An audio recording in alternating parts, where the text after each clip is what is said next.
I want to talk about this junior day that's coming up, guys, because I'm excited. All right, wait, hold on. Are you guys excited? Because I'm stoked. I'm stoked. So, looking at this junior day, there are some stars. Stars. Now, we're not going to break down the whole list because some of that is on OU Insider.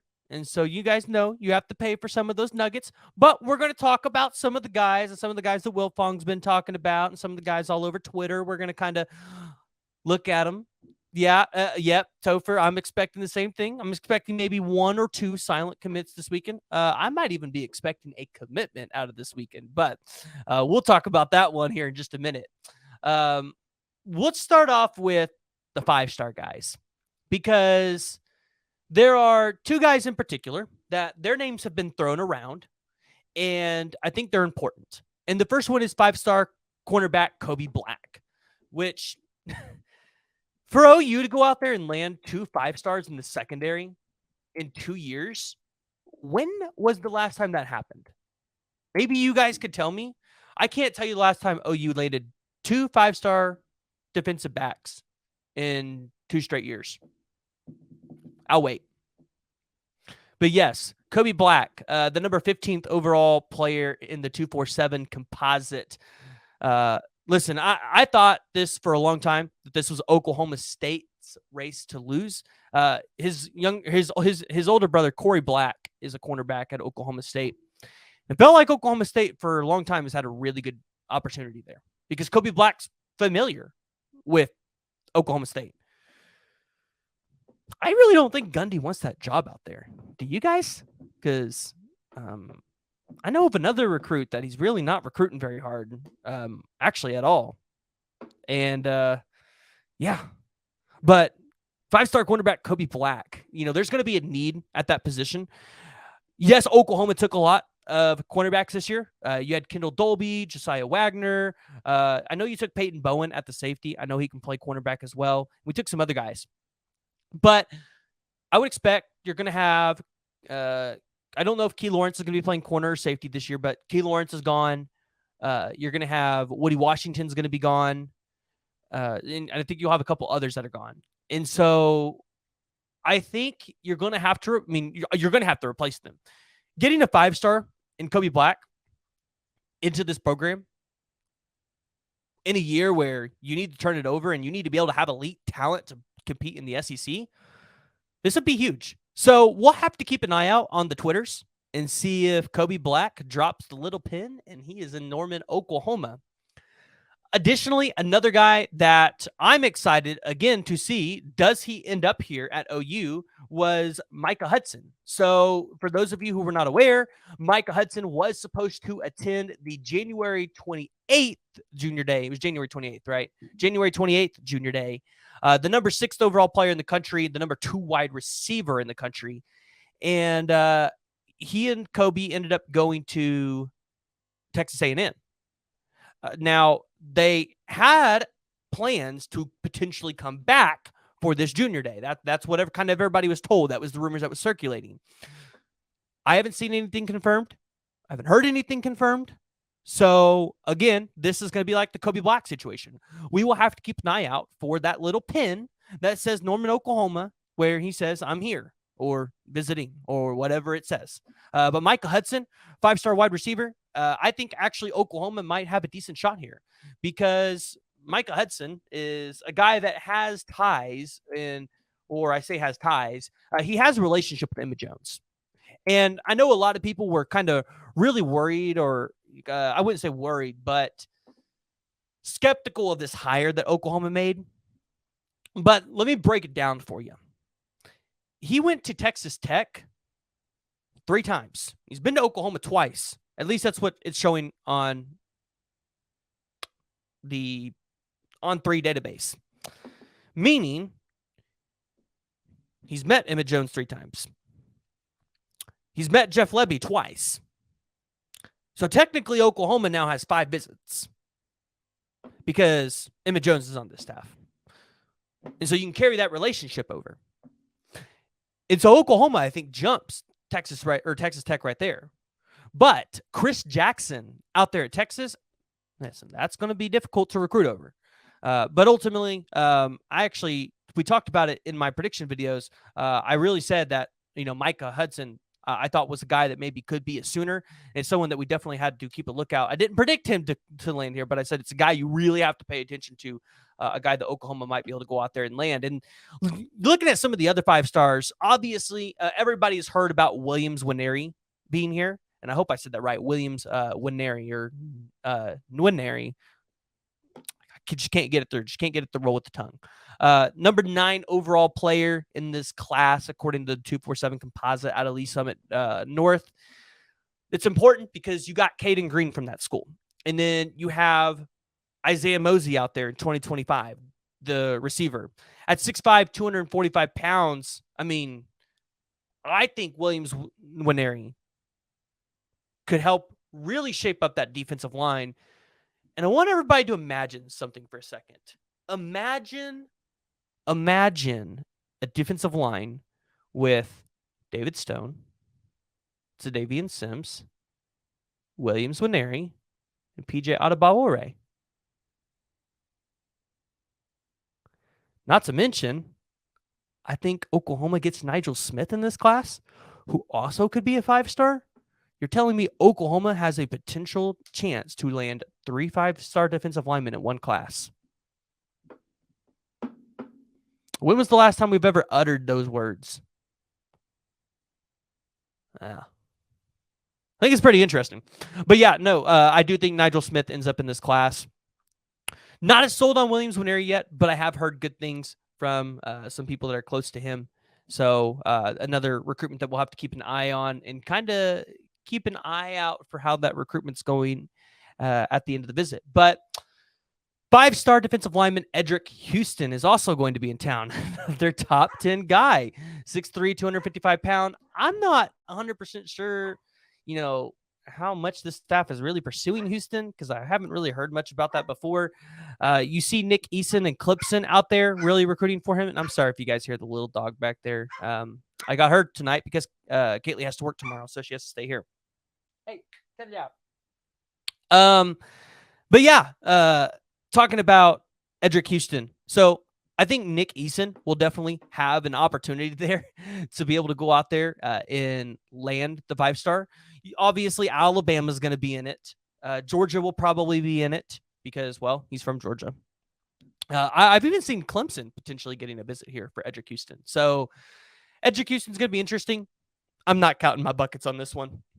It's not something that I'm going to rely on. I don't think it's anything you guys need to rely on. And so kind of going into the 4 stars a little bit. Man, I'm seeing you guys blowing up the chat here. Talking about the 4 stars here. Michael Hawkins. So, oh boy.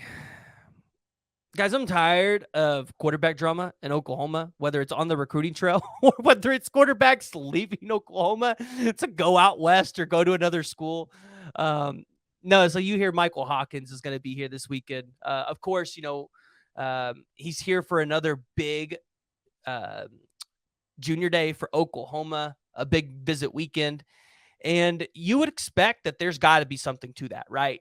Being at Oklahoma during all these big recruiting weekends, you would imagine there's got to be something there.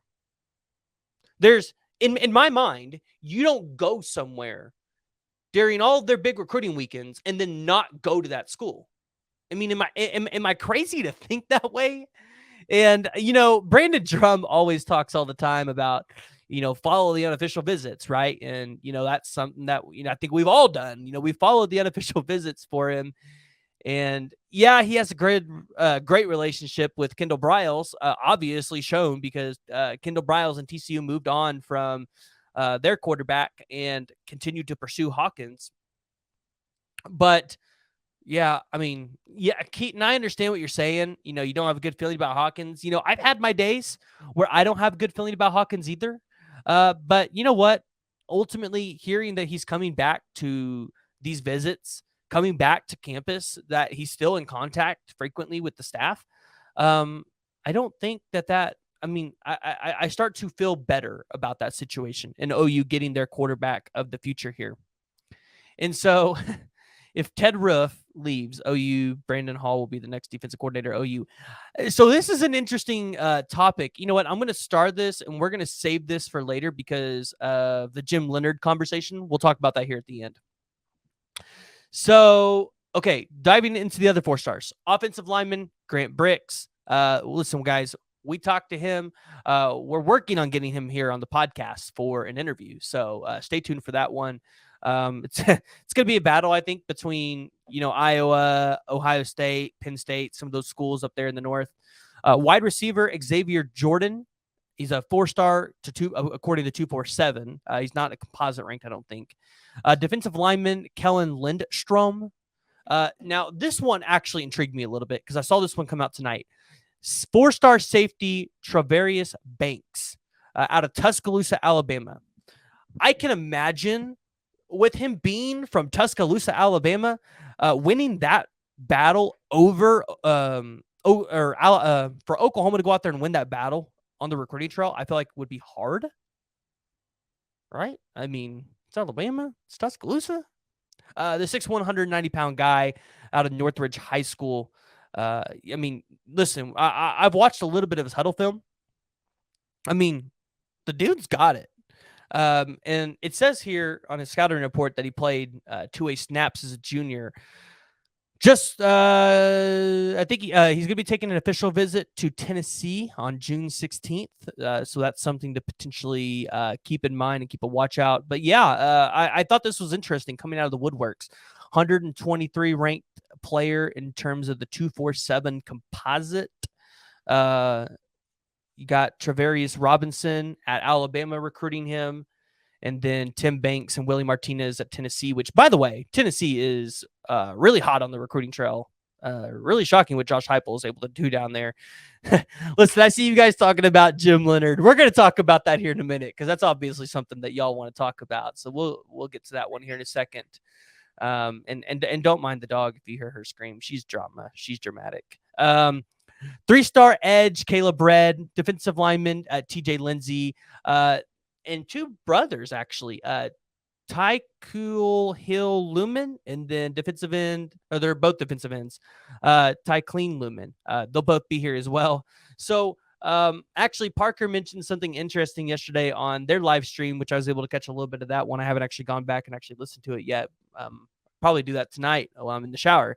But yeah, if Oklahoma takes those 2, you would imagine that defensive line room really starts to narrow really quickly. Now, obviously, if a 5-star wants to come here, then, you're going to take them. But I would assume if you take both of those guys, Zena Yumio Zulu is out, which former teammate with Michael Hawkins and Devon Mitchell, which I was kind of thinking, hey, if you land Michael Hawkins, maybe you land Zena. It'll be something to keep an eye on. The Lumen brothers. And then linebacker Michael Baganowski, 500 ranked player out of Junction City, Kansas. Again, another Kansas or Missouri player that this staff is going up there in recruiting. Some unranked guys in the composite rankings. Wide receiver Kelly Daniels. Running back Xavier Robinson, a guy that you guys have made sure to talk about many times here on the podcast and on everybody else's podcast. So we get it. You guys love Xavier Robinson out here from Carl Albert High School. Running back Jazari Spencer, offensive tackle Bennett Warren, offensive lineman Harrison Utley out of Norman North. So those are just some of the Elite Junior Day visitors or potential Elite Junior Day visitors from March 4th. Guys, go ahead and tell me, who do you think the Oklahoma Sooners land? Do you guys think Oklahoma gets a commitment out of this Elite Junior Day? I'd be curious to hear. Okay, Jimmy, you're asking for some David Stone news. We'll talk. Okay, you know what? Let's talk about it because actually, I did have that article pulled up. Steve Wiltfong wrote something about it like 10 or 11 hours ago, talking about the defensive lineman and top 5 player in the country, and he said in his interview with Steve Wiltfong. There's a whole bunch of good stuff there, and I think they will be doing well soon. Stone feels the same way about Oklahoma's trajectory. The staff, obviously, they've done well, and this is Stone speaking. The staff, obviously, they've done some amazing stuff in the past, Stone said. I feel like they've got experience to win national championships. A defensive lineman talking about winning national championships at Oklahoma, obviously that history. And so, you read through this article, again, you guys need to go be a VIP member to read through the whole thing. It sounds good for Oklahoma, right? And, he makes to mention that Stone Sisters here, the same thing that Brandon Drum has said numerous times, which is I'm there all the time when I'm back home. I chill with the players sometimes, right? And that's not anything new. We've heard that from Brandon Drum many times. So I still believe the David Stone stuff is really good for Oklahoma. I don't see why Oklahoma would not land David Stone. It seems like David Stone wants to be a Sooner, but listen, guys, he knows how to go out there and build his brand, and we've got to stop docking the kids for going out there and taking their visits and really exploring every option, because this is a pretty big decision in their life. And yes, I get it. They can enter the transfer portal if it's not the right one, but why would you want to go divorce your school and potentially do that to yourself and start this all over again? So, you know what? It's only it's actually March. Shoot. I'm about to be 26 here in a couple days. Dang it. I'm getting old. You guys are probably going to think that's crazy. Yeah, I mean, these kids are making important decisions in their life. I mean, I remember moving out of my parents' house almost 8 years ago. And that's a hard decision. And I'm sure a lot of you guys can recall the decision to move out of your parents' house and go be on your own and have to go make it, right. And for me, like, at least it was a little easier because, hey, my parents were a couple miles down the road. But you can only imagine for a guy like David Stone, who maybe he wants to go explore his options and go to a Michigan State halfway up there. Now, I don't think that that's going to be the case, but you see guys do that all the time. They travel halfway across the country. They want to explore something new. They want to see the world. They don't want to necessarily be tied down around their parents. They want to get out of where they're at. And that's perfectly okay. But again, I don't think David Stone is going to go anywhere else. I think he'll end up being a Sooner. Again, I think that defensive line looks something similar to Nigel Smith, David Stones, Sadavian Sims, Zena Yumi Zulu, potentially Williams Winery. You're even seeing Jay Sean Ross in this conversation as well. So, yeah, listen, guys, it's you know what, I like what Larry said. There you go. These are still kids, and they get tired of adults having an opinion, talking negative for not doing what they want them to do when it's the kids' future, not the fans. Yes, and I hate it when parents put in their own input to where the kids should have to go to college. It really is. I interacted with Stone on Twitter the other day. I don't know if some of you guys caught it, but Stone said specifically, like, right now he's focusing on his mental health, not necessarily just on the recruiting side, which you can imagine being on Twitter, being a high recruiter as himself, like, yeah, it could take a toll on your mental health, especially with all these schools coming down your back. So, yeah, Stone, I don't think there's anything to worry about there. I'm hearing some Jarrett Gibson stuff. I heard Jarrett Gibson is trying to get a visit to Norman, but OU hasn't really recruited him, even though he's number one running back in the country. I mean, when you're Oklahoma and you've put yourself in the position that you have with all of these other running backs, why would you blow that opportunity to go potentially get the number one guy who has one of his best relationships with Texas? I get it would be really nice to have Jarrett Gibson as a Sooner, but when you have guys like James Peoples, Caden Durham, and those, I would even throw Stacey Gage in that conversation. And there are a couple others. You kind of got your pick from the litter. And so you can afford to miss out on the number one running back in the country. You don't have to get that guy, especially when you can potentially, because here's the thing, you land the number one running back in the country, you might not land, number 2 and 3. So what if Oklahoma could get number 3 and 4? That's really good. And so I think not getting Jarrett Gibson, I don't think is going to hurt us. I don't even think he has an offer from Oklahoma, actually. So, and I think there's actually, no, I know there's another running back going to be on campus this week. That one, I'm not going to say. You guys will have to subscribe to 247 and go look on the boards for that one. But there is a another running back going to be on campus this week. So you guys will have to check that one out.